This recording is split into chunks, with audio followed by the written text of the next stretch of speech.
All right, here we are with Unit 5, getting started. All right, the first problem here, just a little vending machine problem. A donut shop has a small vending machine with the items shown. If Nate inputs B2, what will he receive? So if we look at Nate and we go B2, right? Okay, the intersection there would be apple juice. Okay, for B2, that's how we're interpreting that. Okay, if Mia inputs A2, what does she receive? A2 would be orange juice. And then if 5 people in a row input B1, what should each of them receive? And the answer would be chocolate milk.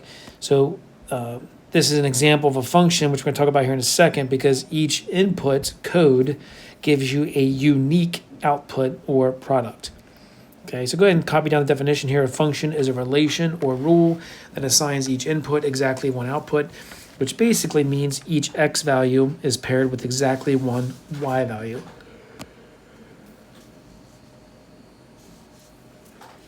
A graph that is a function will pass what we call the vertical line test, where any vertical line drawn on the graph will pass through only one point. And we'll take a look at what that actually means in example problems here in just a moment.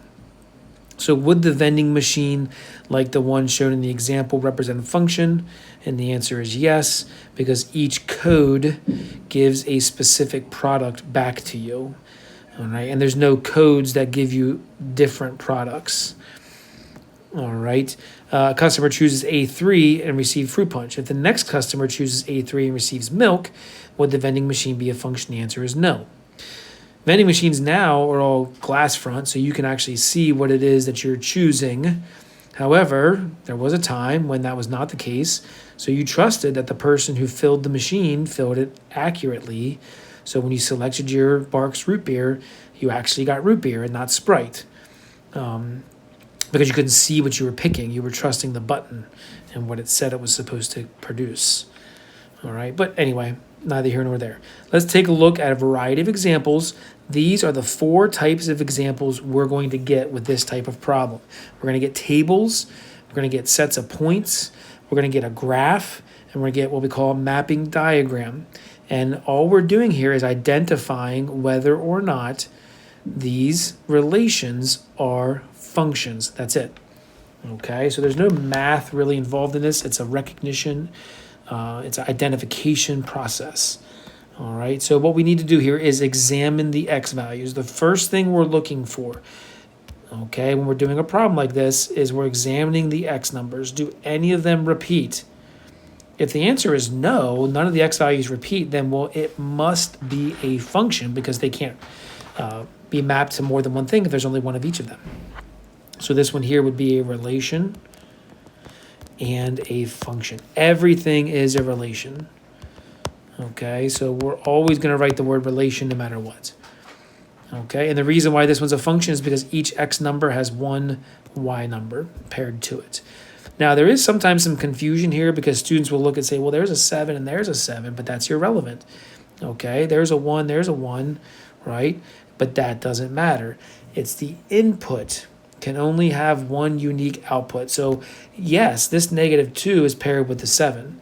And this +2 is also paired with the 7. But the -2 and the positive aren't paired to something else. Okay? So it's unique to them. And that's what makes it a function. Let's take a look at number 2. All right. First of all, it's a relation because everything's a relation. So I'm going to go ahead and write that down. I already know 50% of the answer. Is it a function? And in this case, the answer is no, because the -2 repeats. And it's paired up with a different number each time. So that -2 is paired with the 1. This -2 is paired with the 8. So this is not a function. And I would like you to identify the reason why not. So even if you just wrote down here as a sidebar, the -2 is what violates this from being a function. Let's go to number 3, the graph. Okay, and again, you can write the coordinates out for these. That's a little bit tedious. That's why we use the vertical line test. So basically, I'm going to draw a vertical line, and you can just use like your pencil.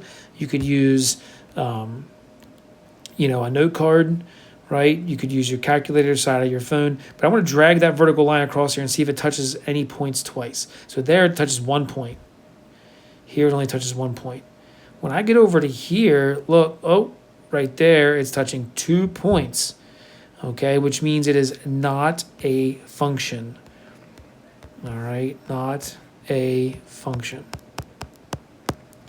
All right, if I wrote those coordinates out, I would have 5, 2, and I would have 5, 8, which means my x value repeats, and it's being paired with 2 separate numbers, which means it cannot be a function. It is a relation, everything's a relation.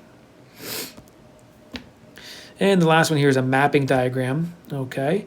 And what I really want to know is how many numbers does each x number get paired up with? So the 0 is only paired up with one number, 5. The 1 is only paired up with one number. The 2 is only paired up with one number. The 3 is only paired up with one number. As long as each x is only paired with one y, it doesn't matter what the y is, okay, it is a function.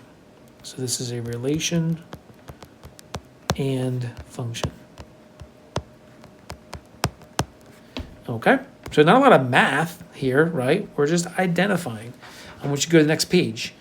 Okay, I want you to answer each of these here the best you can. So go ahead and push pause and then come back here in a minute. All right, so for number 5, all right, we would have gotten that that is a relation and a function. Okay, none of the x values repeat. Y is irrelevant. Okay, what about number 6? Not a function, right? So it's a relation but not a function. I identified -7 as the one that breaks the law. So -7 is paired up with 1. -7 is also paired up with -1. No good. All right, number 7 is a graph. Okay, that is a relation because everything is, but it's not a function, right? And what violates? It's the vertical line test. If I drew a vertical line, it would touch the graph more than one time. Touches it here, no good. Number 8. Another graph. All right, that one is a relation and a function. There's no vertical line here.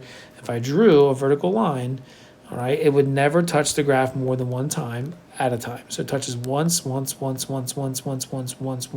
at all, once. Okay. Number 9, relation but not a function, and 15 is what violates. The 15 has 2 arrows leaving it. Okay, so it's getting paired up with 17 and it's getting paired up with 19. That is no good, not a function. Number 10 is unique. Give an example of an x value. You can put any x number you want in there except 3.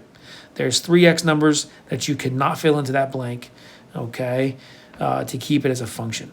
There's a million other answers, okay? What are the 3 numbers that you can't fill in, right, would be your answers to letter B, which are 9, 0, and 4. So any of those would make this not a function, okay? However, any other number you want keeps it as a function for number 10. And the last part here, examples and non-examples. The idea here for you to come up with your own, right? So there's 6 problems there, okay? 3, one that's a set of points, one that's a table, one that's a graph for each. Can you come up with answers? Are going to vary here. I'll give you my answers. Your answers don't need to be like mine, okay? But that's what I came up with, right? So in my function examples, right, all I did was make sure that none of my x values repeated, right? So no repeat, right? No repeat there, okay? These don't repeat. All right, any line that you can draw that you know of, we just got done a whole chapter of drawing lines, that's a function. All right, non-function, I tried to highlight y, right? So all I did here was say I repeated my -2, that makes it not a function. I repeated my 4, paired it up with 2 different numbers, not a function. A circle is a graph, that is not a function. Okay, we don't graph non-functions, okay, but there are ones out there, all right, like a circle, okay, is not a function, all right. That sideways U shape, also not a function, okay? So you can learn about those in future classes. All right, so hopefully you copied the notes down as you went. We'll see you in class.